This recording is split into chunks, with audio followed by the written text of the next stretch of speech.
Hi friends, welcome to the special mini marathon on BFM for CAIIB November December.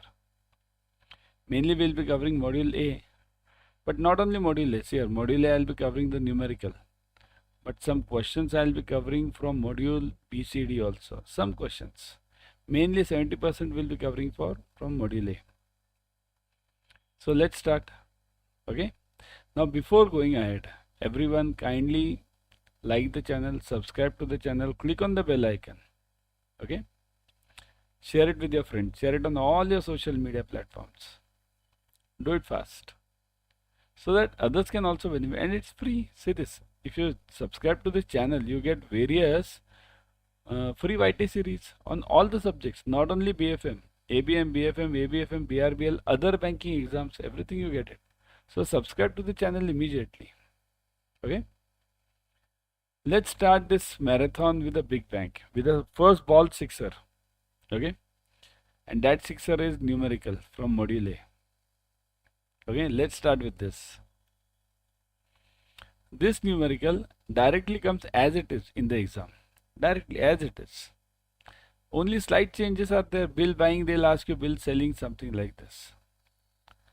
So look at this. Spot rate is given as 35.6065. This is buying, this is selling, right? Right side selling, left side buying, right? Bid, left side, offer, right side. Forward for 1 month is given 35.30. Now look at this. 35.30 means this is what? Everyone answer me. This is premium or discount? 35.30. Premium or discount? Answer in the comment section. Everyone. This is premium or discount? Similarly, look at this 2 month. 55.50. 85.80. So premium or discount? Answer me fast. Comment section. Right? Transit period. So this is, no, I want the answer from you. Yeah. Discount. Correct. This is discount. Whenever the sell is lesser and buy is more, then it's a discount. Kindly note. What to do in discount, I'll tell you later. First, let the film evolve, isn't it? Transit period, 20 days. What is the transit period? The time required for reaching the documents to the issuing bank. Documents. We are not talking of material over here. Time required for reaching the documents from the negotiating bank to the issuing bank. That is the transit period. Exchange margin is 0.15%. Exchange margin means you do either buying or selling. This exchange market will take 0.15% from you. Now you have to find out the bill buying rate. So transit period is given as 20 days. It means whenever I send the documents from here, from my country, Bharat, to some foreign country, it'll be taking 20 days to reach the documents and the bank checking it and then paying it. See here, transit period includes all. It includes sending the documents, reaching that bank taking 5 banking days for paying. So all these things are included. Okay. So now you have to find out the bill buying rate. It's a big case study. Let's solve this. Any case study, any forex case study, any, always focus on the points. 3 basic points. 1, whether it's buy or sell. 2nd, forward margin. 3rd, exchange margin. Only these 3 points. Focus on these 3 points and you are done with the case study. So now first is buy or sell. Now already it's given in the problem. Find a bill buying rate. So already it's given. If not given, you have to apply your logic. If it is export, then you have to buy. If it is import, then you have to sell. Kindly note this. Export, buy, import, sell. Okay. So now it's given buy, so buy. Leave it. Next, forward margin. Always when they are asking for 1 month, 2 month, 3 month are given and transit period is given, then in that case, you will be requiring the forward margin. If you are doing anything on spot rate, you don't require the forward margin. Anything on spot rate, you don't require the forward margin. Whenever there is a bill rate required, bill buying, anything related to bill, then you require the forward rate or forward margin. So what is the forward margin now? That you'll have to find out. Now this, for forward margin, kindly note the logic is very clear. Bill rate equals to spot rate plus premium or minus discount. See this, huh? Look at the cursor. Spot plus premium or spot minus discount. Now what do you have over here? That's why I asked you first only. Is it premium or discount? It is discount. So discount means minus. So your rate will be minus over here. So let's find it out. Okay. So first step is done, buy or sell, clear. Second step we are in now. We are in the second step now. Now how many transit days are required? 20 days. What do you mean by 20 days? See this. From today 20 days. So what does it mean? Spot is today.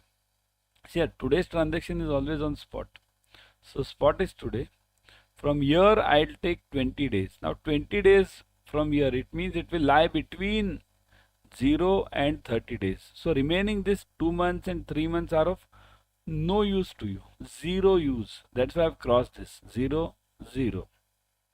You have to only focus between 0 and 30 because transit is 20 days. If this would have been 40 days, then it would have been over here. 30 to 60. Logic is same. Doesn't change. So now, transit period 20 days. So how will you use this now? See, the spot is given as what? 35.6065. What do you want? Buying or selling? You want buying. Buying is always left. Right? Left one is buying.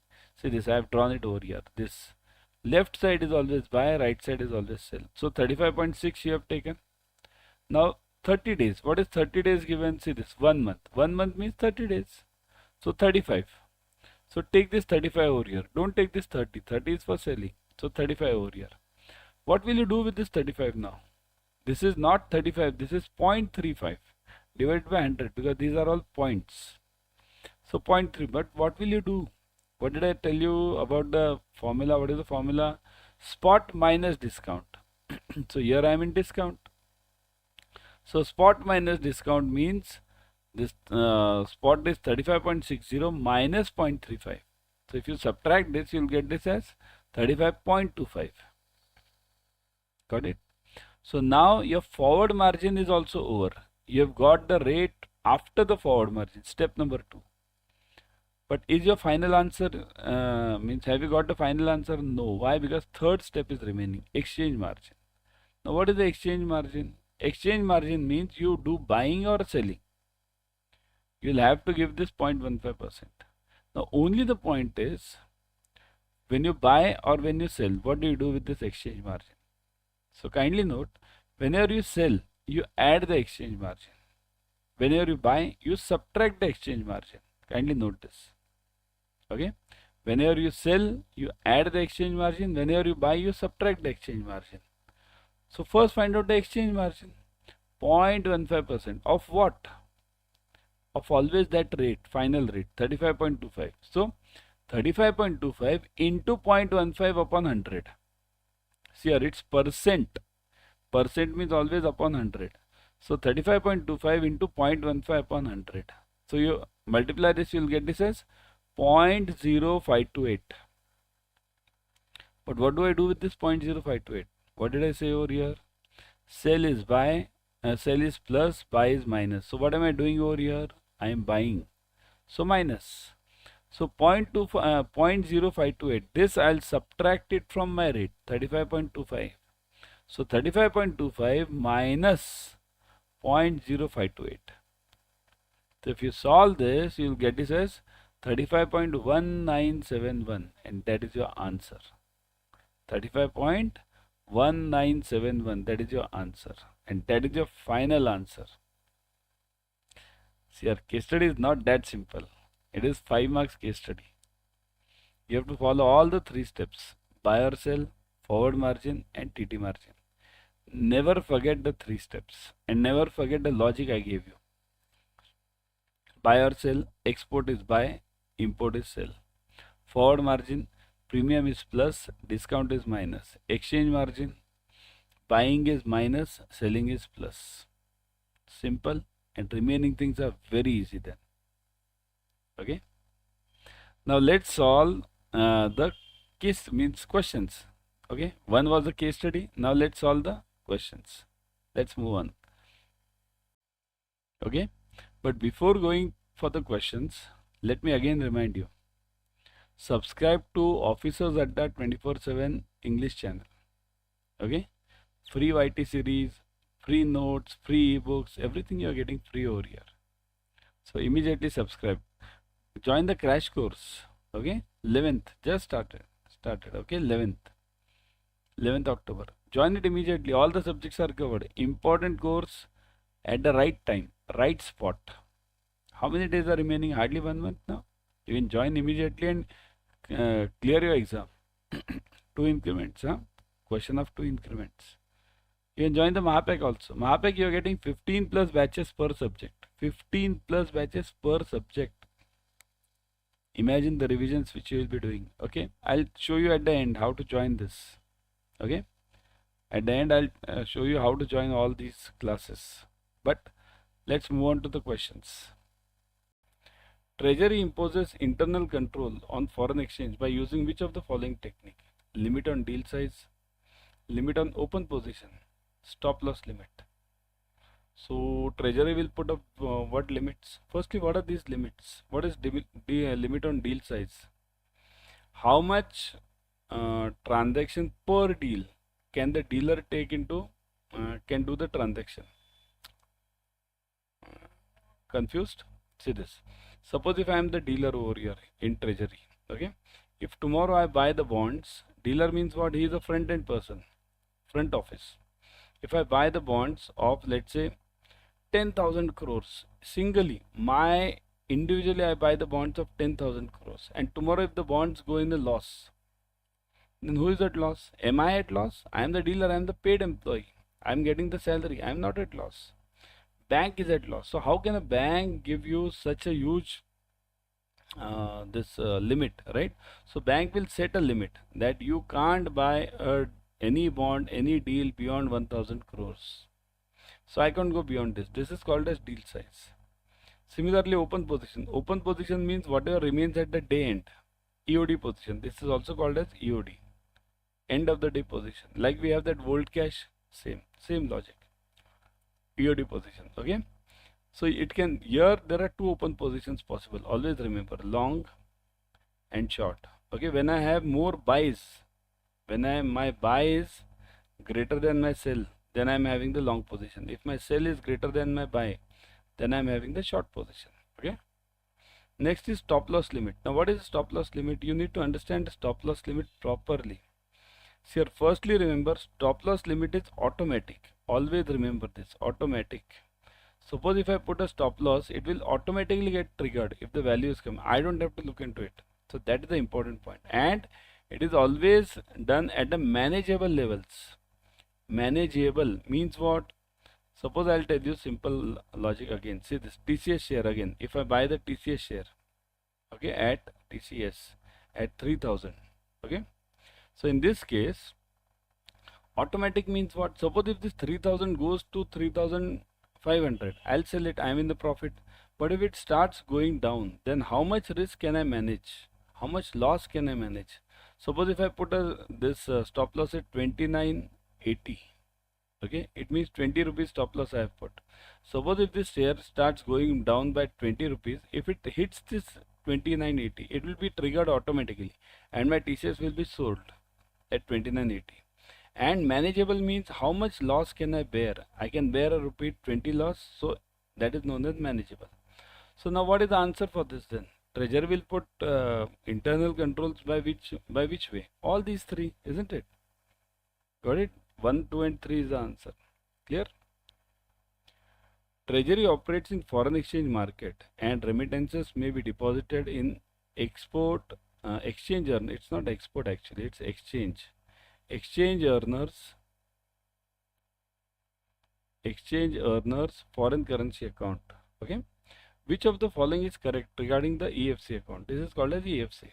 Which of them is correct regarding the EFC account? So which of them is correct? Let's see. It allows the exporter to hold 80% of the credit on export proceeds in foreign currency in the current account of the bank and needs to be converted into rupees before the end of the month. So I'll have to hold 80%. Suppose if I get $100 from some import, So out of those $100, I'll keep $80 in EFC account. Now I'm telling you what does this sentence 1 mean. I'm not saying this is correct. Okay, EFC, I'll make it EFC. And remaining 20 rupees, I'll have to convert this. 20 rupees, I'll have to convert in rupees. And this 80 also, after the month, at the month end, I'll have to convert it to rupees. Okay, this was in dollars, sorry, $100. Okay, this was in dollars. Got it? Dollars. So this 80 also I'll have to convert it in rupees at the month end of the month. So this is the meaning of sentence number 1. No interest is payable on this account.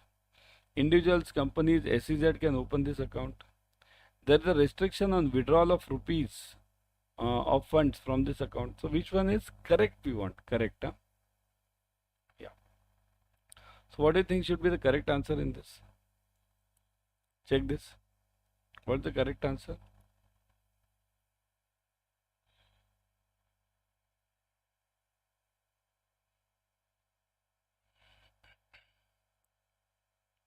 Correct, we want correct here. Think of it. Is this 80% correct? Or is this interest payable correct? Or this company's SEZ can open?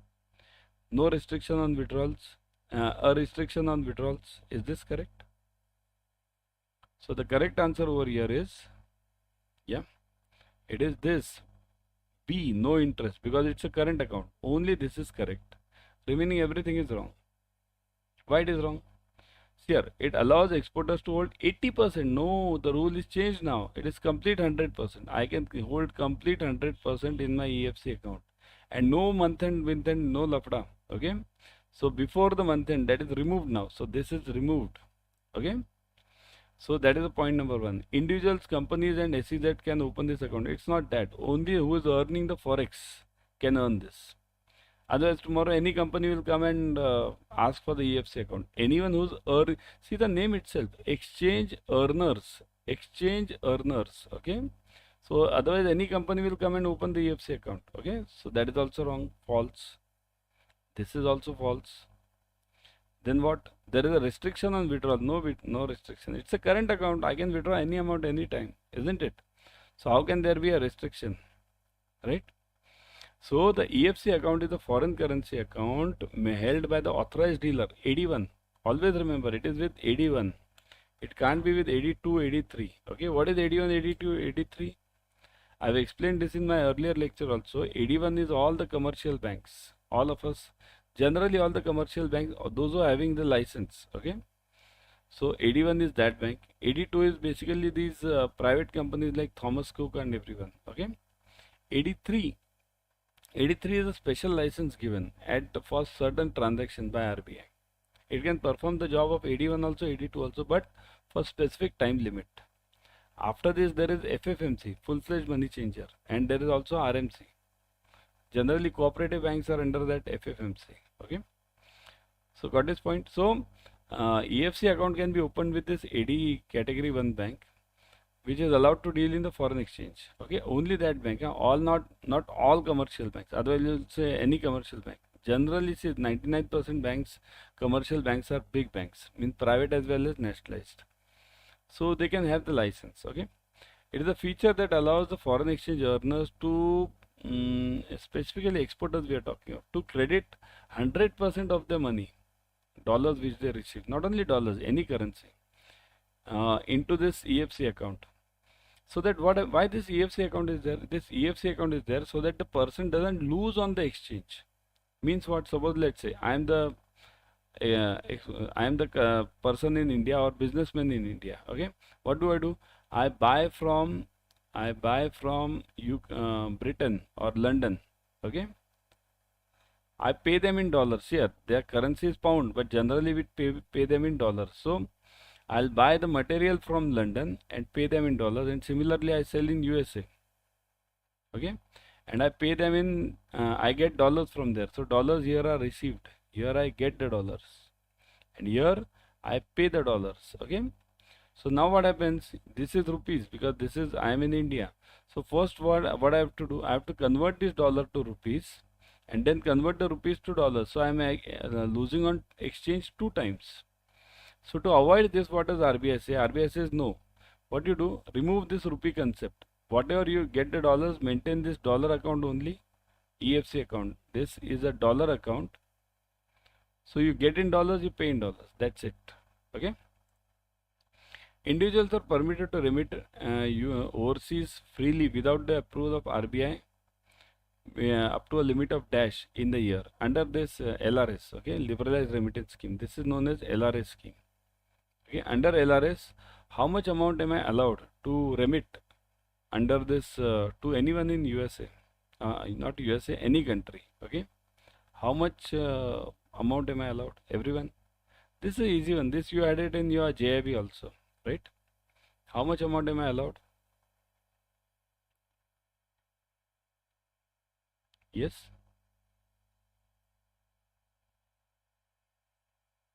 It is 2,50,000. Okay, 250 per person. See here, this is per person. Per person. Okay, it includes minor also. Remember, per person per year. Per year. So it includes minor also. Even minor is considered as person. In the name of minor also, I can send this 2,50,000. Okay, because it's not that minor is exempted from this. Okay, under LRS scheme, all the individuals, including minors, are allowed to remit $2,50,000 per financial year, April to March, financial year. Yeah, for any permissible current and capital account transactions. Okay, current and capital. Remember this. Current means what? Which is required for your daily use. Okay, daily means materials, etc. Capital means what? Some fixed investment. There are various definitions for this. I have covered this in earlier also, and in some paid classes also I have covered this. So you can go through that again because it will take a lot of time otherwise. Okay. So under this it is allowed. Got it? The scheme is not available for corporates, partnership and HUF trust, etc. Not available. Remember, the scheme is not available. Okay. It is only to individuals. Got it? Move on. Clear? Next one. Treasury invests in convertible bonds. Which of the following statements are true regarding this? Here, Treasury is investing in convertible bonds. Convertible. What are convertible bonds? Bonds that can be converted into equity. That's the meaning of convertible bonds. See, there are two types of conversions. Okay, conversion can be from equity to bond or from bond into equity. Okay. So convertible bond is basically the mix of debt and equity combination. The bondholders are given the option to convert the debt into equity, okay, on the fixed date. After that fixed date, after a fixed period, what are this as per the terms and conditions. Okay, it is used by the company to prevent the debt repayment. Means otherwise in the bond, what have I to do? I have to repay this. Means suppose if I give you a bond and I take money from you, it's like the FD. What is bond? Bond is an FD. Only it is just negotiable and FD is not negotiable. That's the only difference. Otherwise bond and FD are same. So what happens? This company, let's say it has invested in bonds. So in the end, what do? Suppose if FD, I give you that FD. I am the bank. I give you the FD. So on the maturity, I'll have to give you back the money. So what do? Convertible bonds. Instead of giving the money back, I'll convert this bond into equity and give you the option. Do you want this money or do you want equivalent amount of shares? So I'll show you all the rosy picture about the shares. This share will go this price, that price, everything. Okay. So that is basically convertible bond. So what is true? It is a mix of debt and equity, wherein the bondholders are given the option to convert the debt into equity on the fixed date after a fixed period at a predetermined price. The company uses this to prevent debt payment and strengthen its equity base. It can be. The coupon on the convertible bond is higher than the coupon on the non-convertible bond. Now, this is a bit dicey. Think over it. This you have to think.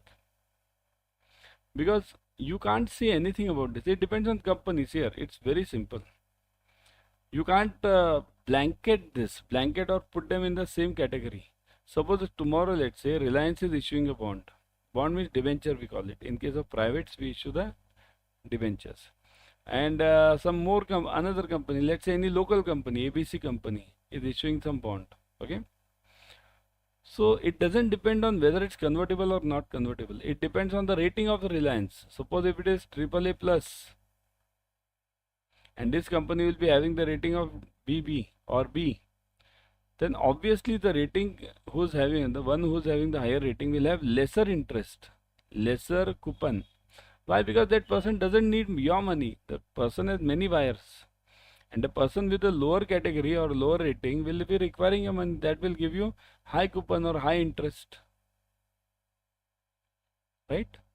So that is the difference. So this part 3 is wrong. Okay. Which section of FEMA means Foreign Exchange Management Act 1999 defines foreign exchange. So which section defines foreign exchange? Section 1, 2, 3 or 4? Which section of FEMA defines? Let me see the answer from your side first, then I'll answer. Okay? Give me the answer, everyone. So FEMA section 2, that is the right answer. Section 2 defines the foreign exchange. Okay? So FEMA section 2 defines the foreign exchange. Means what is the definition then?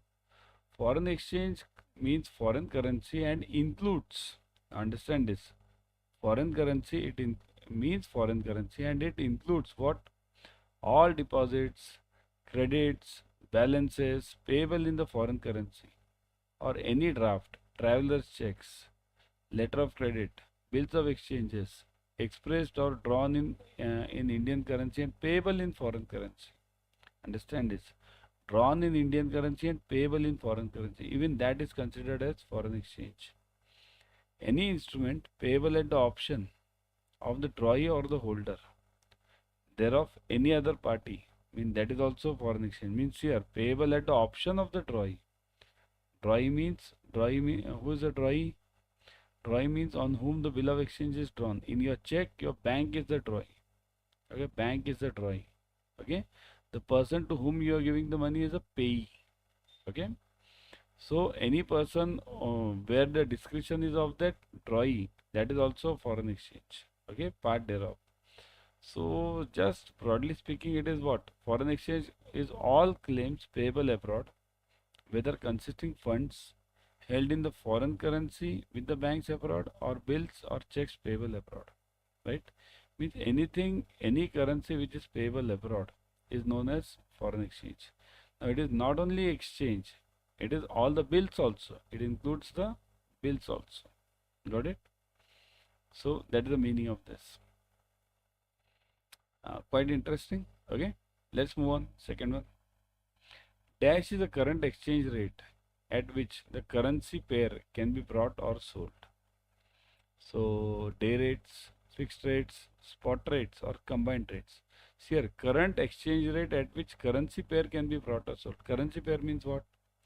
Dollar to rupee. Dollar to rupee. That is a currency pair. Okay. So currency pair means two currencies. So at which they can be bought or sold. So what is it? Dash is a rate right now. So what is it called as? Is it called as day rate? Is it called as forex rate, fixed rate, or what is this? Spot rate or combined rate or any other rate which you want? Type in the comment section. Which rate do you think? Which is this rate? Think over it. Let me see the answer from your side.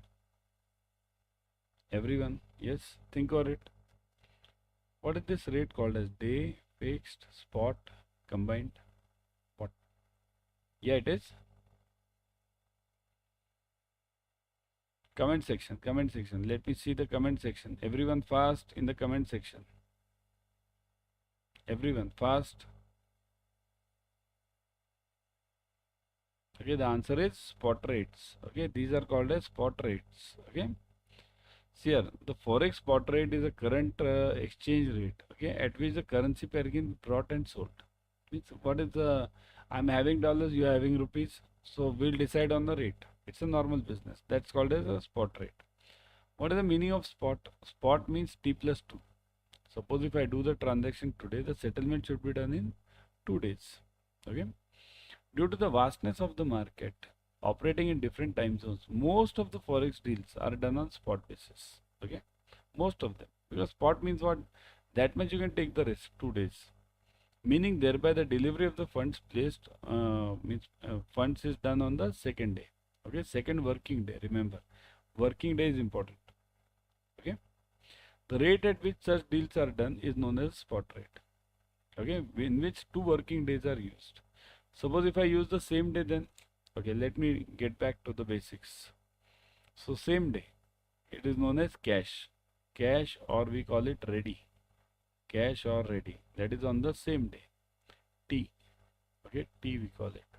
Suppose if I am doing the dealing tomorrow, settlement tomorrow.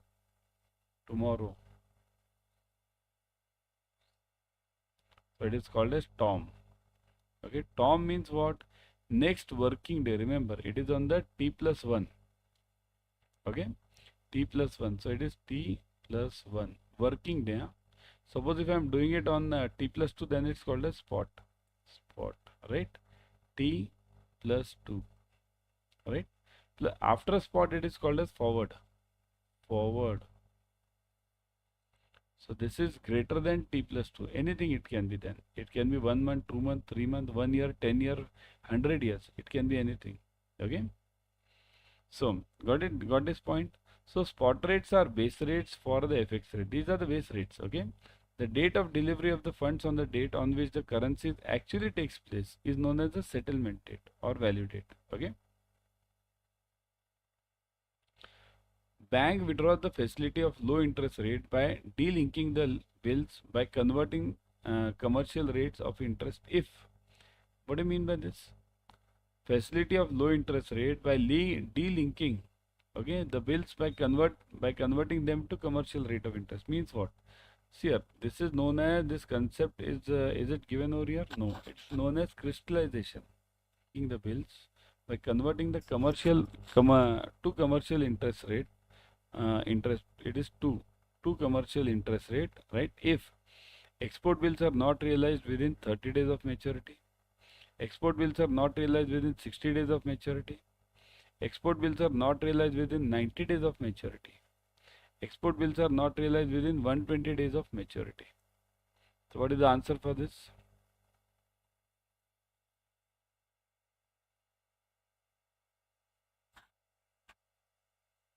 So the answer is A. As per your books, it is A. But now RBI has given a special permission also.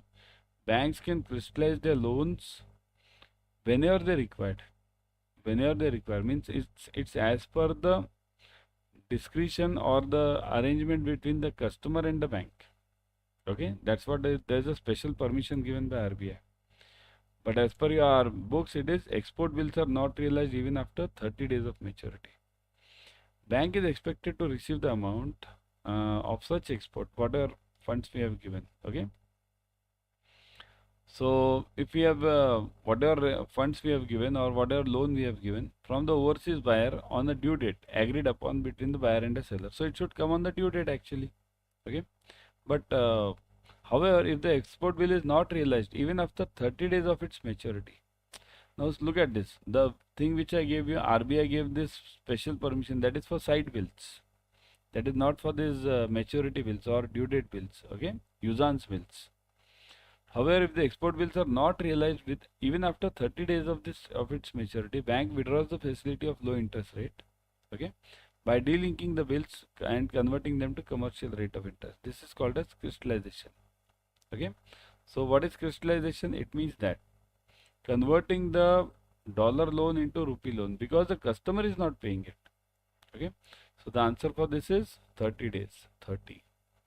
Okay, next one. RBI has issued internal control guidelines for foreign exchange business.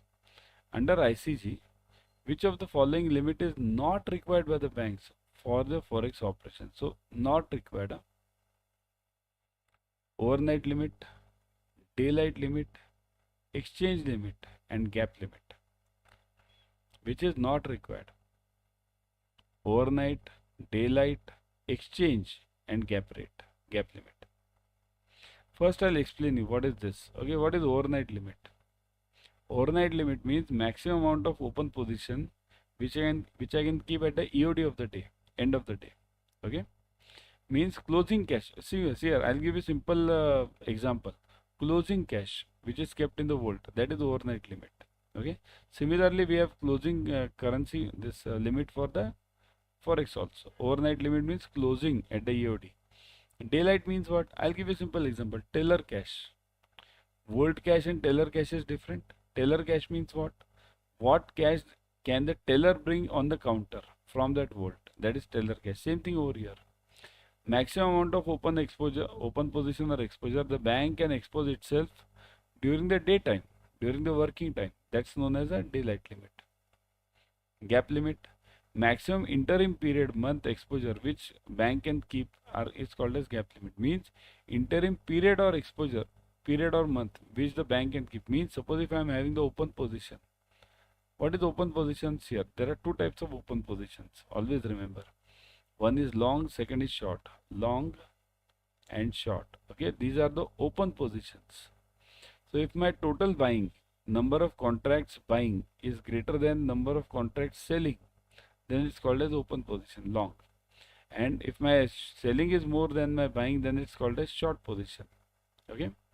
So whenever I am having long position, I'll need to buy the derivatives. In both the cases, I need to buy the derivatives to hedge the risk. Okay. So this derivative I'll be buying put if I am if I am having a long position, and here reverse one is call if I am having the short position. Okay. So this gap limit is maximum time. How much time can I keep this open position, long or short, anything, maximum week, month, period, whatever it is. Counterparty limit. So counterparty limit, what is here? It's not given over here, but let me explain you. Maximum amount the bank can expose itself to a particular country or party. Maximum amount means how much can we expose ourselves to some, let's say, some single party in the foreign country. Country risk means same, that of the single country. Whatever, like country risk means basically what is the level of that country, rating of that country. Okay. So that is, these were the few terms which I needed to explain. Okay. Next one. A documentary credit or LC can be defined as a signed or authenticated instrument issued by stock market, RBI, FedI, buyer's bank. So who does issue it? Stock market, RBI, FedI and buyer's bank. Who issues the LC? This is quite simple. This is a JIB question. Yeah. Who issues it? Correct. It is issued by buyer's bank. This is also called as issuing bank. Issuing, right? Issuing bank. Issuing bank. Okay. So this is also called as issuing bank. Got it? Now let me give you some definitions, important ones. Okay. Buyer's bank means it's issuing bank which issues the LC on the request of the buyer. That is very important. Okay. Request of the buyer, because after all buyer is requesting you or importer is requesting you. And what does this LC contain? LC is known as bank to bank LC. Okay. It means it is issued by the bank and it is promised to some bank. That bank of that seller, right? So it is a signed document issued by the buyer's bank or the issuing bank embodying certain and undertaking to pay upon presentation of certain documents mentioned in that LC. Okay, and which conforms to the terms and conditions of the LC as well as that of UCP and ISBP. Okay, so that is basically the meaning of LC. There are various banks in this LC. Okay, this is known as issuing bank. Then there can be various banks. There can be advising bank. See here, advising bank. Advising. Then there can be negotiating bank. Negotiating. There can be confirming bank. Confirming. Okay, confirming. There can be just a forwarding bank. Even that bank is allowed. Forwarding bank. Just forwarding. Then there can be reimbursing bank. Reimbursing. Okay, so these are all the types of banks. And there's one more, nominated. Reimbursing. Nominated bank is one more. Nominated. Okay, so these are the various banks in the LCs. So we have separate definitions for them. We'll cover them as and when they come. Okay, so let's move on right now. Which type of LC is available for transfer in full or in part? in favor of any party other than the beneficiary by the advising bank at the request of the issuing bank. So what is that LC called as?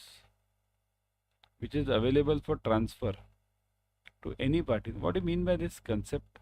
Say this. What is LC? LC is issued by the buyer, okay, buyer to the seller, right?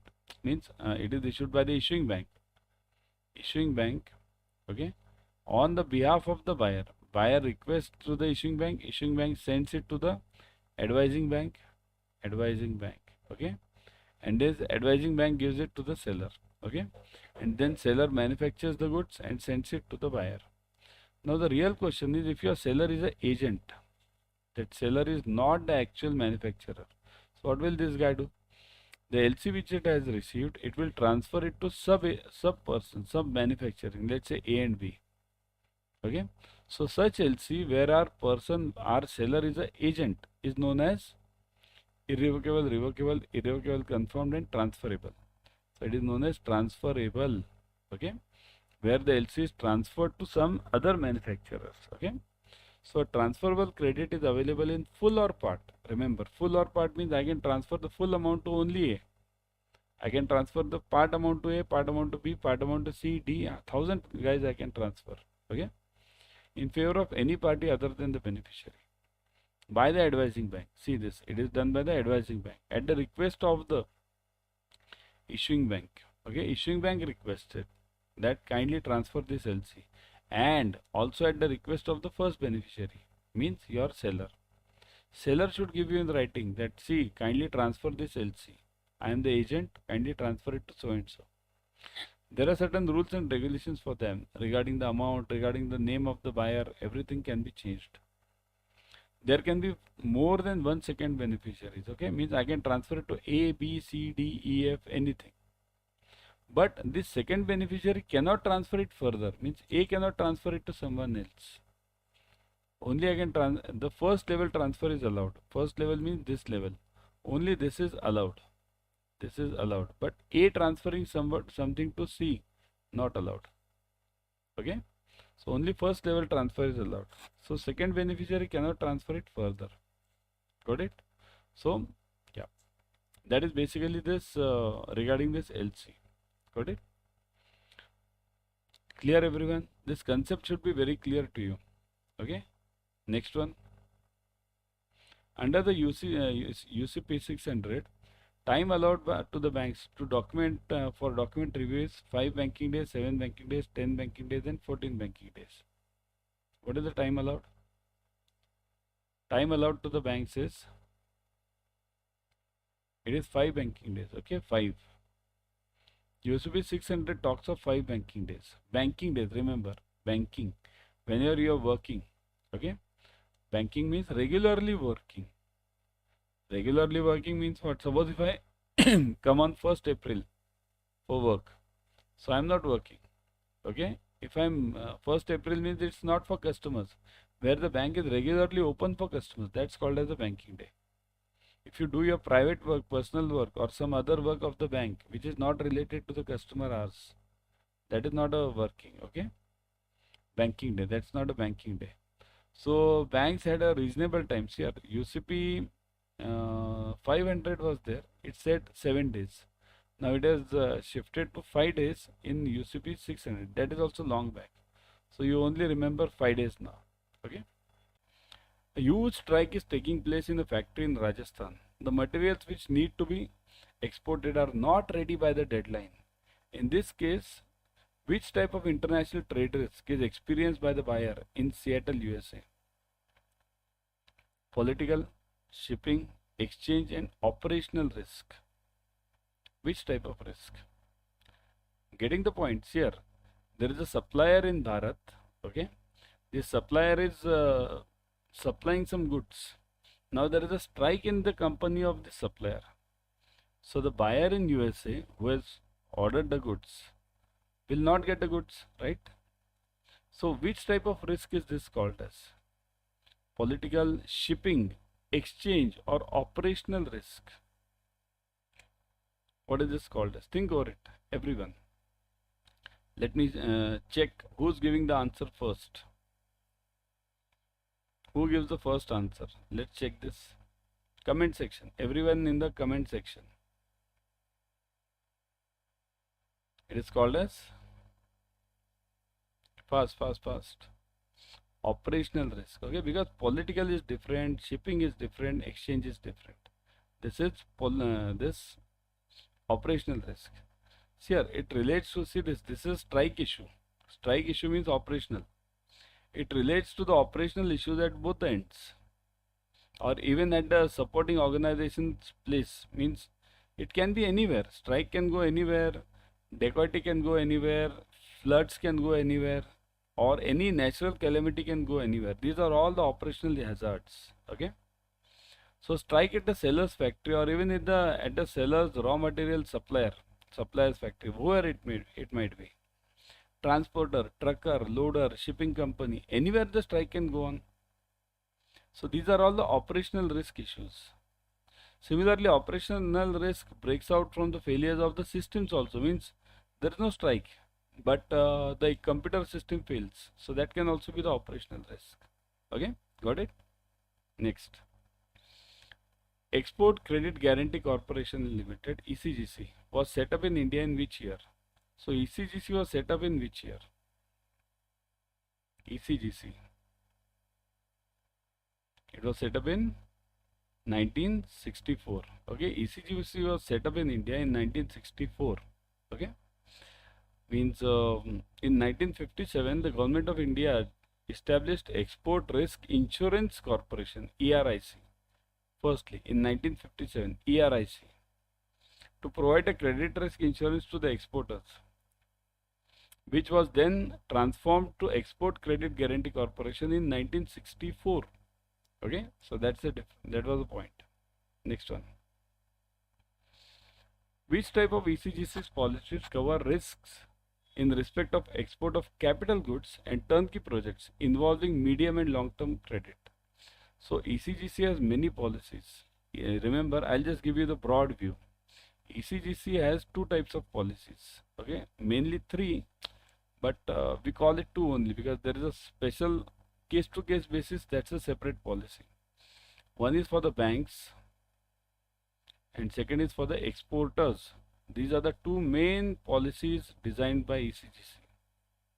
Okay, so here we are talking about ECGC's policy cover risk in respect of the export of capital goods and turnkey projects involving medium and long term. So here we are talking of exporters policy, not of the bank. So buyer wise policy, specific policy for supply contract, specific shipment policy, and services policy.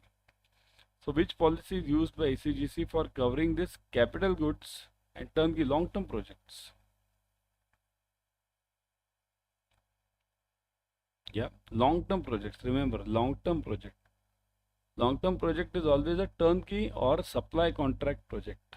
So this will be the policy used. Specific policy for supply contract. Okay, this is the policy used.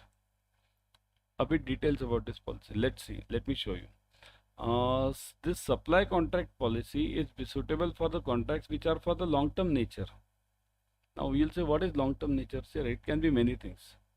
I'll give you an example. Tomorrow if ONGC India's company, it digs all that oil wells, okay, throughout the world.